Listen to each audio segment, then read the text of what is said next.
ഏതെങ്കിലും അമ്പലനടയിൽ തൊഴുതു നിൽക്കുമ്പോൾ സ്വയം അറിയാതെ നിങ്ങളുടെ കണ്ണുകൾ നിറഞ്ഞു തുളുമ്പിയിട്ടുണ്ടോ? അങ്ങനെ ഒരു ക്ഷേത്രത്തിലേക്കാണ് ഇന്ന് നമ്മൾ പോകുന്നത്. Hello, welcome to Wings of Books. ഞാൻ സ്മിത. നമ്മൾ ഇന്ന് മലയാലപ്പുഴ ദേവീക്ഷേത്രത്തിലാണ്. 5 മലകളുടെ ഭഗവതിയും സർവ്വ ഐശ്വര്യപ്രദായിനിയുമായ ഭദ്രകാളി ദേവിയാണ് പ്രതിഷ്ഠ. പത്തനംതിട്ട ജില്ലയിൽ കോഴഞ്ചേരി താലൂക്കിൽ മലയാലപ്പുഴ ഗ്രാമത്തിലാണ് തിരുവിതാംകൂർ ദേവസ്വത്തിന് കീഴിലുള്ള ഈ ക്ഷേത്രം സ്ഥിതി ചെയ്യുന്നത്.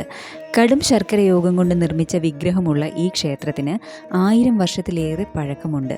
ദ്രാവിഡ ഭഗവതി ക്ഷേത്രങ്ങളിലെ പൊങ്കാല വഴിപാട്, പ്രത്യേകിച്ചും മകരമാസത്തിലെ മകര പൊങ്കാല വളരെ പ്രധാനപ്പെട്ട വഴിപാടാണ്. ചൊവ്വ, വെള്ളി, പൗർണമി ദിവസങ്ങളിൽ ഭക്തജന തിരക്കായിരിക്കും. തുടർച്ചയായ 9 വെള്ളിയാഴ്ചയോ ചൊവ്വാഴ്ചയോ ഭഗവതിയെ ദർശിച്ച് പ്രാർത്ഥിച്ചാൽ അഭീഷ്ടവരദായിനിയായ അമ്മ ഏതാഗ്രഹവും സാധിച്ചു തരും. രൗദ്രഭാവത്തിൽ കുടികൊള്ളുന്നുവെങ്കിലും മനസ്സറിഞ്ഞു വിളിച്ചാൽ ഏതാപത്തിൽ നിന്നും രക്ഷിക്കുന്ന ആദിപരാശക്തിയാണ് അമ്മ. കൊല്ലൂർ മൂകാംബിക ചൈതന്യം തന്നെയാണ് മലയാലപ്പുഴയമ്മ എന്നാണ് ഐതിഹ്യം.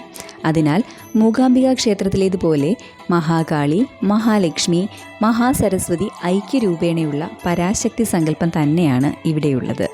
പ്രതിഷ്ഠാ സമയത്തിൻ്റെ പ്രത്യേകത കൊണ്ടാണ് ഭദ്രകാളി ഭാവം വന്നതെന്നാണ് വിശ്വാസം.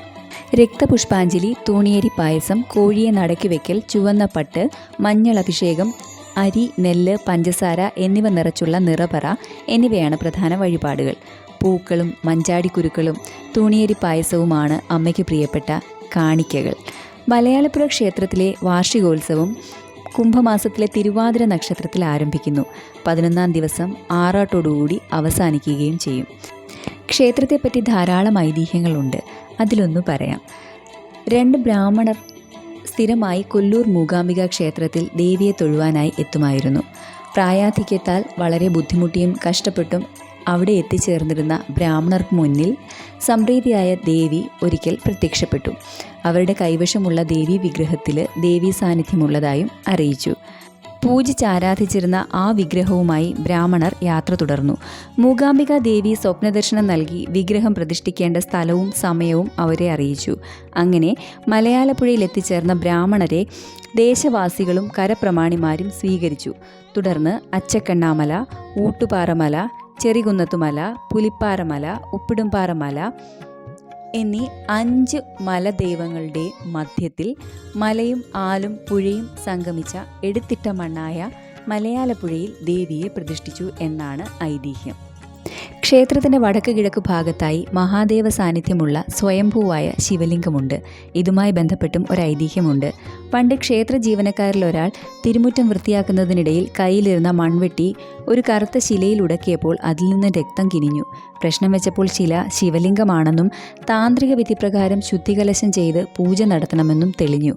ഈ ശിവലിംഗം പിന്നീട് വളർന്നു വരുന്നതായി ഭക്തർ സാക്ഷ്യപ്പെടുത്തുന്നു. ശിവലിംഗത്തിൻ്റെ അത്രയും പഴക്കമുള്ള ഒരു കണിക്കൊന്നയും സമീപത്തുണ്ട്. ഋതുഭേദങ്ങൾക്ക് വഴങ്ങാതെ അവ ശിവലിംഗത്തിൽ പൂക്കൾ അർപ്പിച്ചുകൊണ്ടേയിരിക്കുന്നു. ശിവരാത്രി ദിവസവും ധനുമാസത്തിലെ തിരുവാതിര നാളിലും പ്രത്യേക പൂജകൾ ഇവിടെ നടത്തപ്പെടുന്നു. ശിവലിംഗത്തിന് സമീപത്തായി യക്ഷിയമ്മയുടെ നടയും നാഗത്താൻ നടയും ഉണ്ട്. കിഴക്ക് ദർശനമായി തേവാരമൂർത്തികളെ പ്രതിഷ്ഠിച്ചിട്ടുണ്ട്. ക്ഷേത്രത്തിൻ്റെ തെക്കുപടിഞ്ഞാറ് ഭാഗത്തായി രക്ഷസും വടക്കു പടിഞ്ഞാറ് ഭാഗത്തായി മൂർത്തി നടയുമുണ്ട്. പാർവതി ദേവി തൻ്റെ മടിയിൽ ബാലഗണപതിയെ പോറ്റുന്ന അതിശ്രേഷ്ഠമായ ഒരു വിഗ്രഹമുണ്ട്. ശ്രീകോവിലിലേക്കുള്ള പ്രവേശന കവാടത്തിൽ വീരഭദ്രൻ്റെ വിഗ്രഹവും കാണാവുന്നതാണ്. കിഴക്കുഭാഗത്തായി ആൽമര ചുവട്ടിൽ മലദൈവമായ മലനാട് സ്വാമിയുടെ സ്വാമിത്തറ എന്ന സങ്കല്പമുണ്ട്. വെറ്റില, അടയ്ക്ക, പുകയില എന്നിവയാണ് ഇവിടുത്തെ പ്രധാന വഴിപാട്. പിന്നെ ക്ഷേത്രത്തിനകത്തായി സരസ്വതി മണ്ഡപവുമുണ്ട് കേട്ടോ. ചൊവ്വ, വെള്ളി, പൗർണമി, അമാവാസി, മലയാള മാസം 1-ാം തീയതി എന്നിവയും നവരാത്രി, വിജയദശമി ദിവസങ്ങളും ഇവിടെ വളരെ പ്രാധാന്യമുള്ളവയാണ്. പുറപ്പെടാ മേൽശാന്തി സമ്പ്രദായമാണ് ക്ഷേത്രത്തിൽ നിലനിൽക്കുന്നത്. ക്ഷേത്രനട രാവിലെ 5 മണിക്ക് തുറക്കുകയും നിർമ്മാല്യ ദർശനം, എതിരേറ്റ് പൂജ, പന്തീരടി പൂജ, കലശപൂജ, ഉച്ചപൂജ എന്നിവയ്ക്ക് ശേഷം ഉച്ചയ്ക്ക് 12:30 നടയടയ്ക്കുകയും ചെയ്യും. വൈകിട്ട് 5 മണിക്ക് നട തുറക്കുകയും ദീപാരാധനയും അത്താഴപൂജയും കഴിഞ്ഞ് രാത്രി 8 മണിക്ക് നട അടയ്ക്കുകയും ചെയ്യുന്നു. ക്ഷേത്രത്തിൻ്റെ മൂലസ്ഥാനം ക്ഷേത്രത്തിൽ നിന്നും ഏകദേശം 1.5 കിലോമീറ്റർ മാറി സ്ഥിതി ചെയ്യുന്ന നല്ലൂർ തോപ്പിൽ കൊട്ടാരം ക്ഷേത്രമാണ്. ശ്രീമൂലസ്ഥാനമായ തോപ്പിൽ കൊട്ടാരത്തിൽ മഹാഗണപതിയും നവഗ്രഹങ്ങളും പ്രതിഷ്ഠയുണ്ട്. ഇതുകൂടാതെ മലദൈവങ്ങളുടെ പ്രതിഷ്ഠയും ഇവിടെയുണ്ട്. മലയാലപ്പുഴ ക്ഷേത്രം ദർശിക്കുന്ന ഭക്തർ ഇവിടെയും തൊഴണമെന്നാണ് വിശ്വാസം. തൊഴുതു മടങ്ങുമ്പോൾ വല്ലാത്തൊരു ധന്യതയാണ് മനസ്സിൽ. എല്ലാവർക്കും അമ്മയുടെ കൃപാകടാക്ഷങ്ങൾ ലഭിക്കട്ടെ എന്ന് പ്രാർത്ഥിക്കുന്നു. മറ്റൊരു വീഡിയോയിലൂടെ വീണ്ടും കാണാം. Till then it's bye from Smitha.